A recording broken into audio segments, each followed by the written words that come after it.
저와 오늘도 함께 하신 분들과 또한 방송으로 참여하는 분들이 질병 가운데 있는 분들에게 주님의 은혜와 치료의 역사가 강하게 임할 수 있기를 간절히 축원합니다.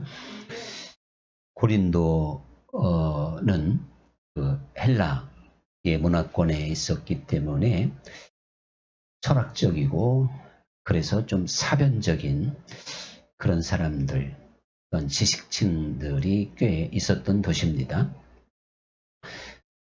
그러다 보니까 이 사도 바울이 복음을 전할 때 말이나 어떠한 그 지혜의 아름다움으로 하지 않고 능력으로 했다는 것이죠. 그러니까 이 믿음이라고 하는 것은 말이 아니고 하나님 나라의 능력이다. 이것을 보여주기 위해서 말이나 아름다운 지혜로 한 게 아니라는 것입니다. 그래서 하나님 나라는 말에 있지 아니하고 오직 능력에 있습니다. 이제 이렇게 말을 하게 된 것이죠. 근데 이 사도 바울이 염려했던 그대로 고린도 교회에 말 잘하는 사람들이 문제를 일으켰습니다. 그들은 헬라 철학에 이제 능통한 사람들이라고 볼 수가 있죠. 그러다 보니까 여러 가지 말을 지어내는데 고린도 교회에 그 문제가 생겼을 때 이 바울이 그들에게 찾아간다 그랬거든요. 그런데 말을 만들어내는 사람들은 무엇이라고 말을 지어내게 되냐면 바울이 고린도에 오지 않을 것이다. 오지 않는 이유는 그가 철학에 대해서 잘 알지 못하니까 우리들과 논쟁하기가 싫어서 바울이 오지 않을 것이다. 이런 말들까지 만들어냈던 걸 볼 수가 있죠. 그래서 흔히 말하는 이제 그 말쟁이들이잖아요. 그들에게 바울은 너희가 어떠한 복음의 능력도 알지 못한 채 말로 이렇게 수많은 사람들을 미혹하고 있다. 그러면서 하나님 나라는 말에 있지 아니하고 오직 능력에 있다. 이제 이렇게 말을 하게 됐던 것입니다. 그런데 이 능력에 있는데 이 바울이 그 교만한 자들, 말을 만들어내는 사람들의 말을 들어볼 것이 아니고 그들의 능력을 내가 알아보겠다. 이렇게 이제 말을 하잖아요. 물론 그 능력이라는 말은 두나미스라 그래가지고 각양의 기적 이런 것들을 의미하고 있어요. 그러니까 능력 안에는 기적, 어떤 권세가 있는 거죠. 힘이 있는 거죠. 그러면 바울이 그들의 능력을 알아보러 간다고 했을 때 말 잘하는 사람들의 애굽에서 모세가 애굽의 마술사들과 함께 10가지 재앙을 내리는 시합을 마치 하듯이 그렇게 능력을 해보자고 했을까? 그건 아니잖아요. 그러니까 사도 바울이 그 고린도에서 말을 만들어내는 사람들의 능력을 알아보겠다고 하는 것은요. 그들의 삶을 알아보겠다는 것이고 그들의 어떠한 말보다는 얼마나 생활이 어떠하냐, 하나님의 말씀에 순종하냐, 생활이 비실이고 소금이 되느냐, 이것을 지금 알아보겠다고 하는 말씀이 되는 것입니다. 그러니까 대부분 말만 하고 행동으로 옮겨지지 못하는 경우가 많잖아요. 세상 진리가 그래요. 세상 진리는 말로 하는 것이고 지식으로 하는 거예요. 그러나 하나님의 나라는 그것보다 오히려 더 행할 수 있는 그러한 이제 힘이거든요. 말뿐이 아니라 이겁니다. 그러니까 이 사도 바울이 하나님의 나라가 말에 있지 아니하고 오직 능력에 있다고 하는 건 그들이 얼마나 변화를 받아서 새로운 삶을 살고 있느냐, 그리스도인다운 능력 있는 삶을 살고 있느냐, 이것을 알아보겠다는 것입니다. 그럼 바울이 그것을 알아보는데 어려움이 없어요. 어떤 사람의 그 주변을 이렇게 보면 그 사람의 삶을 알아볼 수가 있어요. 주변 사람들이 그 사람에 대한 평가를 할 테니까. 또 그것보다도 교회, 그들이 고린도 교인들이니까 교인들이 교인들을 잘 알잖아요. 말만 하고 행동을 하지 않는 건지. 또한 말뿐만 아니라 실천이 있는 그런 사람인지 서로 잘 알아볼 수 있기 때문에 바울은 그들의 어떠한 변화된 모습을 통하여 그들에게 진정한 복음의 능력이 있는지 없는지를 점검해 보겠다. 지금 이렇게 말하고 있는 겁니다. 그러니까 사실 이 능력이라는 말 속에서 우리는 꼭 변화라는 말을 기억해야 됩니다. 능력이 있는데 변화가 안 일어날 수가 없어요.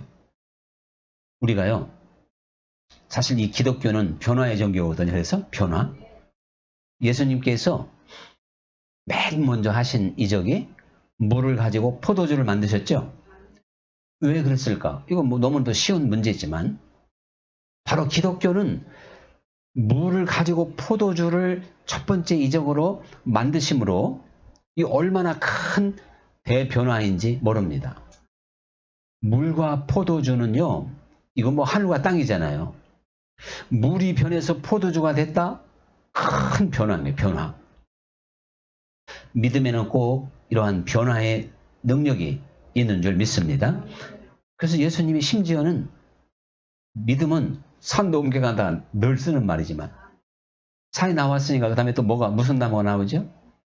네, 뽕나무. 네. 이제 하도 많이 써가지고 금방 나와요.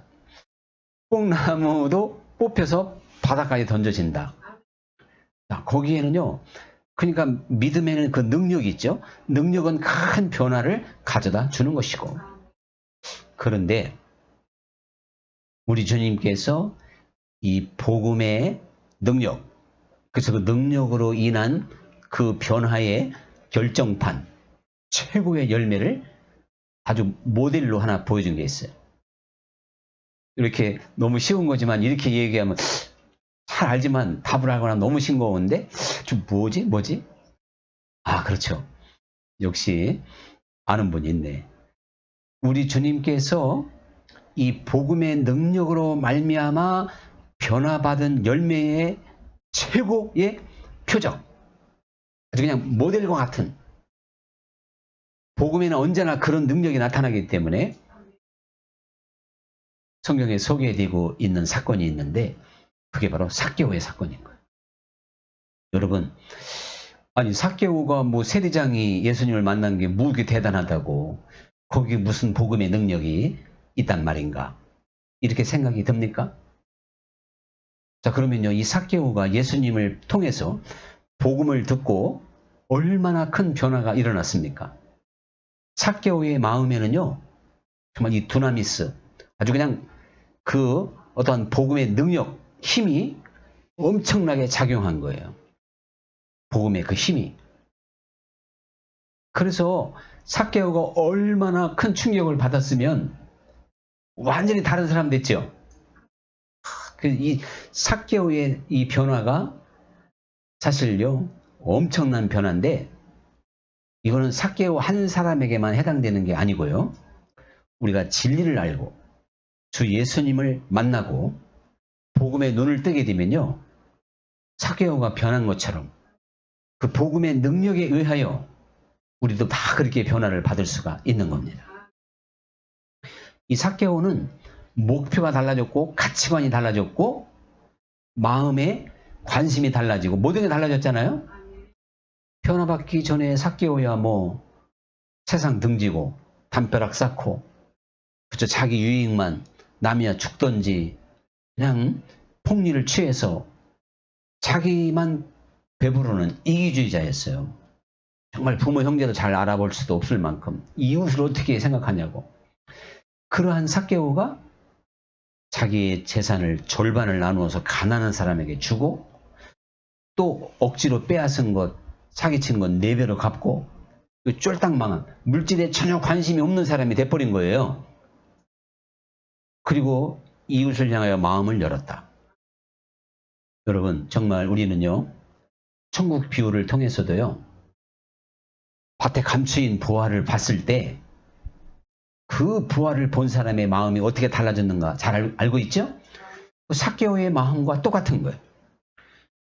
주 예수님은 그 어떠한 것보다도 귀하신 분이고 소중하고 처음부터 마지막이기 때문에 우리의 모든 것을 거기에 올인할 수가 있다 이겁니다.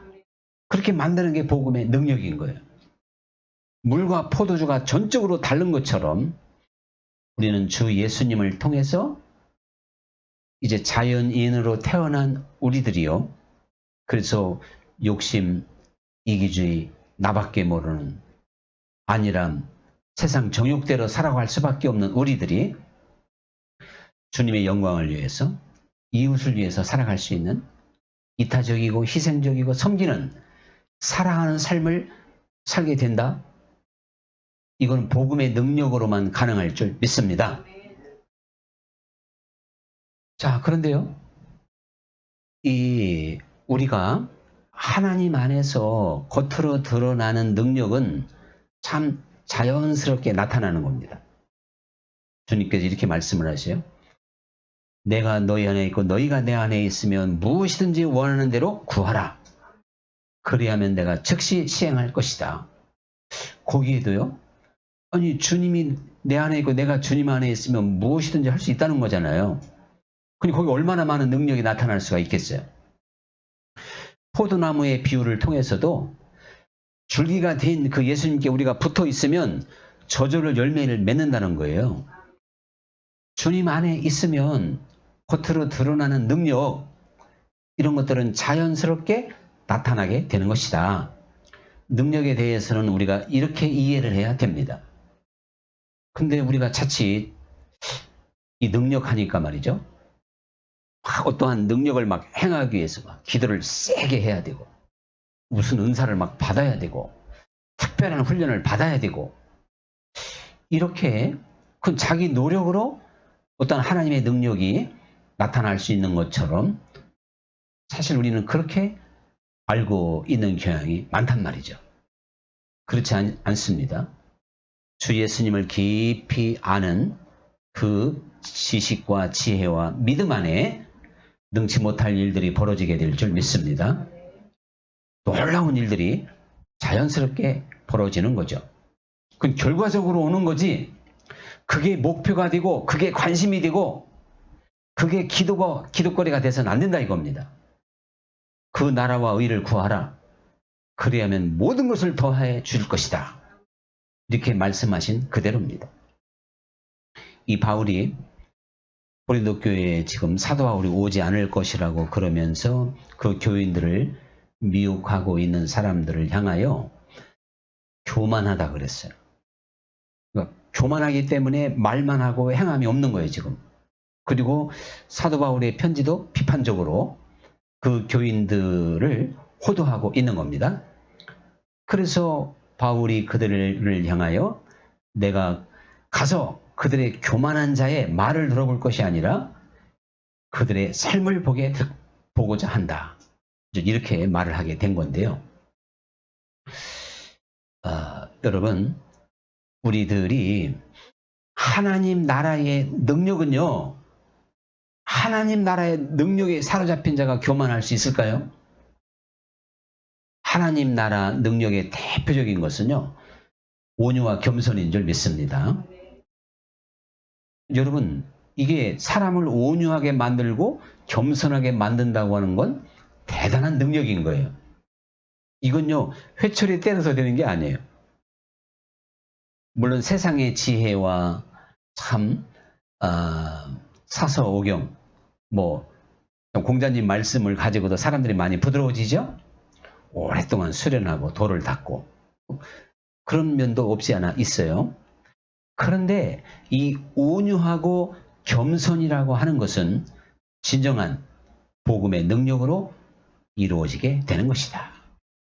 많이 배웠어도 공자님 말씀을 잘잘잘 외웠어도 대개 옛날 훈장들이 교만하듯이 에헴하고 나 다 알아주기를 원하고 높은 자리에 앉듯이 세상의 지식과 지혜와 세상의 그 어떠한 수련은 자칫 자기를 고상하게만 만들고 이렇게 높아지게 만드는 경향이 많습니다. 그러나 우리 주님은 누구보다도 높으신 분이지만 누구보다도 겸손하셨어요. 나는 마음이 온유하고 겸손하다. 주님께서 직접 그렇게 말씀도 하시게 됐습니다. 이것이 바로 복음의 능력에 사로잡힌 자인 줄 믿습니다. 그러니까 우리들이요, 내가 지금 정말 온유하고 겸손하지 못하면 복음의 능력을 부인하는 자예요. 복음의 능력이 나를 깨뜨리지 못한 거예요. 변화시키지 못한 거예요. 너희가 돌이켜 어린아이와 같이 되지 아니하면 결단코 천국에 들어가지 못한다 그랬어요. 어린아이를 생각하면 어때요? 어린아이야말로 다 온유하죠? 그리고 겸손하죠? 자, 우리가 그걸 원어적으로 봤을 때 제가 그 부분에 대해서 원어를 많이 찾아봤는데요. 거기에서 그 어린이, 너희가 돌이켜 어린아이가 되라겠을 때 몇 살일까? 이게요, 그 나이로 정확하게 나와 있는 언어는 없더라고요.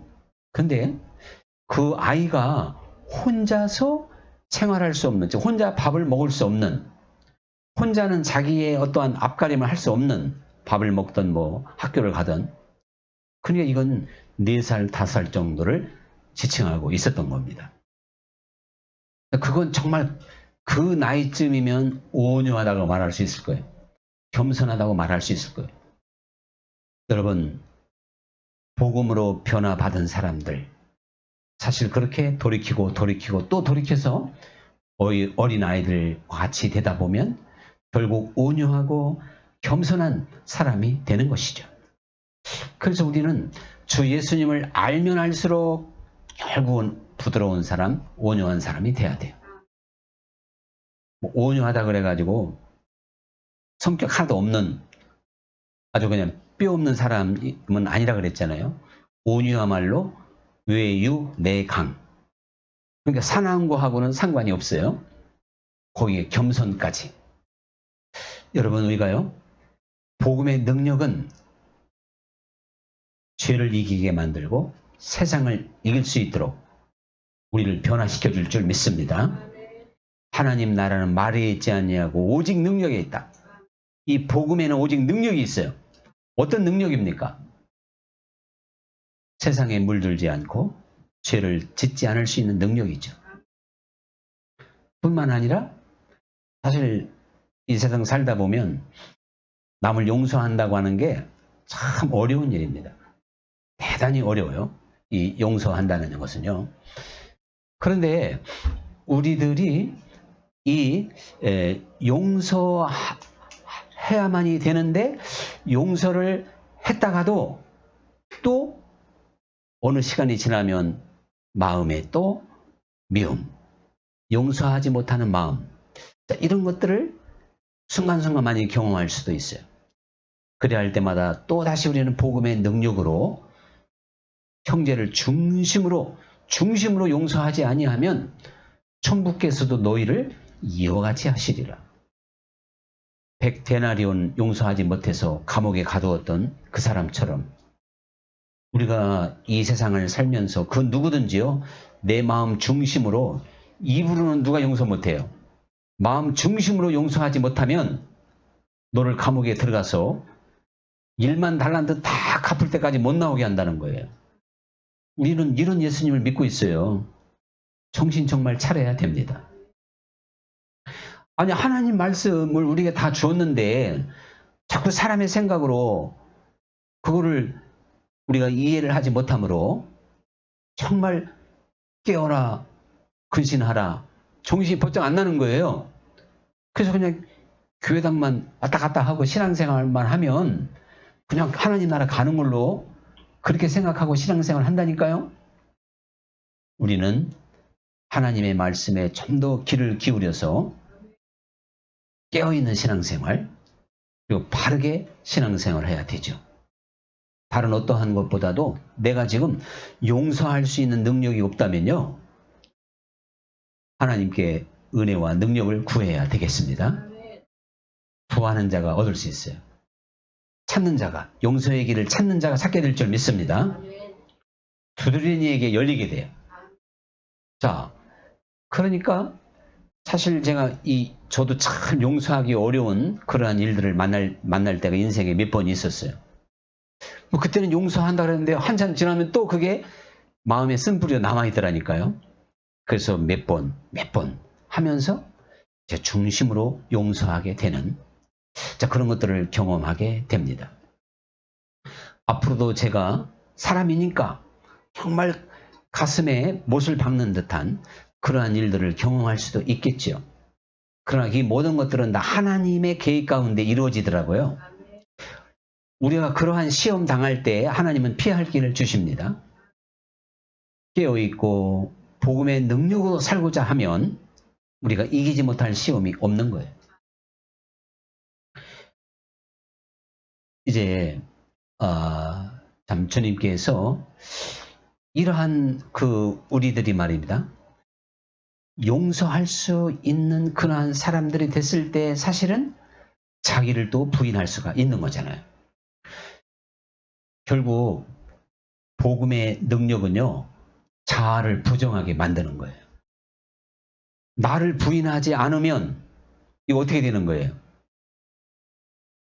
나를 부인하지 않으면요, 예수님이 나의 왕이 아니고요, 예수님이 나의 주인이 아니고 내가 주인인 거예요. 내가 왕인 거예요. 그러면 주님과 아무 상관이 없는 겁니다. 그래서 주님이 나를 따라오려거든 자기를 부인해라. 너를 부인해야 된다. 아마 저는 이 설교 시간마다 이 말씀을 꼭 하고 싶어요. 그만큼 어려우니까. 다시 말하면 너를 죽은 자로 여기라는 거 아닙니까? 나는 그리스도 안에서 죽었다. 확실하게 죽은 걸 믿는 자가 자기를 부인하는 자입니다. 우리는 내가 죽었다고 하는 걸 믿어야 되겠어요? 그러면 자아가 부정이 돼서 참 복음의 능력으로 사는 게 무엇인가를 알게 될 겁니다. 그렇게 될 때 우리가 참 잘 아는 대로 기독교의 최고의 경지인 사랑이라고 하는 것을 깨닫게 되겠죠. 참 사랑에 대해서는 몇 시간 얘기해도 다 할 수 없을 만큼 몇 번 말씀드렸지만 그저 사랑을 사람들은 동정하고 좀 구제하고 연민, 긍휼히 여기는 걸 사랑으로 착각하는데, 사랑은 고린도전서 13장, 오늘 제가 그걸 다시 설명할 기회는 없으니까 그거 하나하나를 생각해 보면 사랑의 진수, 정말 그 사랑의 능력을 깨닫게 될 줄 믿습니다. 그 사랑의 정의에 대해서도 교만하지 않는 게 사랑이라고 그러잖아요. 또 온유한 게 사랑이라고, 겸손한 게 사랑이라고 그랬지 않습니까? 온유와 교만하지 않는 것, 사랑의 몇 가지 항목 중에 이렇게 설명하고 있는데요. 자, 이렇게 본다면 결국 하나님의 나라는요, 하나님 나라의 능력으로 되는 건데, 이 능력을 다른 말로 말하면 은혜라고 말할 수가 있어요. 예수님께서 하나님 나라를 쫙 이렇게 설명을 하고, 특히 부자 청년과의 대화 속에서 이제 그 부자에게 결단코 천국에 들어가지 못한다고 하니까 제자들이요, 충격을 받았어요. 아이고, 그러면 누가 천국에 들어갈 수가 있습니까? 그때 예수님의 말씀을 잘 기억해야 돼요. 사람을 하지 못하지만 아버지가 하시느니라. 아버지가 하신다는 얘기는 복음의 능력으로 된다는 이야기고, 복음의 능력은 곧 은혜인 줄 믿습니다. 우리들이 이 은혜에 대해서 사실 근본적으로 오해를 하는 거예요. 은혜는요, 은혜에 대해서 잘 이해를 하려면 2단계로 이해를 해야 돼요. 은혜에는 두 가지의 그 단계가 있어요. 두 가지의 과정으로 우리에게 은혜를 이루게 돼요. 이게 무슨 이야기냐면 첫 번째는요. 1만 달란트 탕감 받은 그 은혜를 깨달아야 될 줄 믿습니다. 이건 아주 근본적이고 원초적인 거예요. 내가 1만 달란트 나의 원죄, 즉 나를 위해서 죽으신 예수님의 은혜, 나의 죗값을 담당하신 주님의 은혜, 그 은혜를 받아들이는 것이 복음의 핵심이잖아요. 자, 그런데 내가 1만 달란트 그 비유를 봐도요. 아니 그 100데나리온 용서하지 못한 사람은요. 자기가 지금 1만 달란트 탕감 받았다고 하는 사실을 알고 몇 날 며칠 아마 춤을 췄을 거야. 야, 내가 도저히 갚을 수 없는 빚을 그 왕이 탕감해 줬다. 할렐루야. 감사합니다. 기뻐 외쳤겠죠? 그런데 세월이 흘러다 보니까 그거를 잃어버리고 세상에 100데나리온 빚진 사람. 그죠? 요즘으로 말하면 한 1,500만 원 되더라고. 요즘 돈으로 말하면. 돈이 꽤 되겠죠. 그 사람을 멱살을 잡고 갚으라고 감옥에다 집어넣어 버렸어요. 자기는 몇십 조를 탕감받았는데 이런 어처구니 없는 일이 벌어지게 됩니다. 그걸 가리켜서 저들에게는 은혜가 은혜되지 못하였느니라. 그럼 제가 은혜를 두 단계로 생각해 봐야 된다 그랬는데요. 여러분, 우리가 이제 1만 달란트 탕감받은 것에 대한 감격을 그냥 한번 제가 이해를 돕기 위해서 두 단계라는 말을 썼는데 1단계로 본다면요. 자기를 부인하고 주 예수님을 사랑하고 그리고 온유하고 겸손해질 수 있고 이 모든 것도 주님을 아는 은혜 안에서 가능하기 때문에 제가 2단계라고 말하고 있는 거예요. 용서받은 모든 그리스도인들이요. 날마다 주님의 살과 피를 먹고 마시면서 주님 안에서 교제하고 교통하면서 우리의 눈이 흐려지지 않아야 되겠고 우리의 귀가 어두워지지 않아야 될 줄로 믿습니다.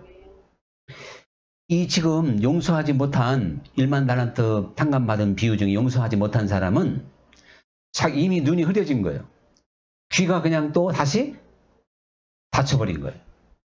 그러니까 사람의 생각, 은혜를 받지 못했던 그 완악한 상태로 돌아가게 된 겁니다. 그러므로 여러분, 우리는 그 주 예수님을 알기에 게으르지 말아야 되겠고 또한 날마다 주시는 그 은혜를 받아야 될 줄 믿습니다. 그래서 은혜가 떨어지면 다 안 되는 거예요. 이게 성령 충만하라는 게 그런 겁니다. 성령으로 충만하지 못하면 옛사람으로 그냥 돌아간다니까요. 하나님의 은혜는 우리를 이 세상 머무는 동안 항상 영적인 사람, 신령한 사람, 나를 부인할 수 있는 사람, 이게 하나님의 은혜인 거예요. 어느 날 성 프란시스코에게 제자가 찾아와서 아는 내용일 거예요. 막 그 선생님을 부러워하면서 선생님이 참 좋으시겠다. 왜? 자기가 이렇게 잠을 자다가 꿈을 꿨는데 하나님 나라에 갔더니 자기 스승 성 프란시스코가 가장 높은 자리에 있더래요. 사실 그렇잖아요. 프란시스코가 그만큼 겸손하고 낮은 곳에 있었으니까 당연한 거지. 그 꿈을 제대로 꿨다고 봐요. 그때 프란시스코가 뭐라 그랬느냐? 주님께서 내게 주신 은혜를요. 지금 저 길을 술에 취해서 걸어가는 불황자에게 줬다면 저는 나보다 더 하나님 앞에 큰 자가 될 것이다. 큰 자가 됐을 것이다. 자, 이 말을 우리는 깊이 생각해야 돼요. 여러분, 사람을 새롭게 할 수 있는 건 주님의 은혜밖에 없습니다. 주님의 은혜는 그런 거예요. 내가 불안당처럼 살고 복음하고는 상관도 없이 입으로만 주여 주여 해도 하나님의 은혜로 구원받는다? 이건 성경에 없는 얘기를 왜 사람의 생각으로 하냔 말이에요. 그런 은혜는 아닙니다. 그건 은혜가 저들에게는 은혜되지 못하였느니라. 그런 결과가 와버려요. 하나님의 은혜는 우리를 새롭게 하는 것이고요. 하나님의 은혜는 아버지가 하시느니라는 것처럼 부자 청년이 할 수 없어서 고민했던 그것을 그 고민을 떨쳐내게 만들고 주님 말씀에 아멘하고 따를 수 있는 능력을 주는 것인 줄 믿습니다. 그런데 주님을 따르지도 않고 그저 주님의 은혜로 나를 구원하소서, 하나님의 나라는 그게 아니라는 거예요. 은혜는 주님을 따르게 만듭니다. 은혜는 주님께 순종하게 만듭니다. 그래서 히브리서 기자가 그랬어요.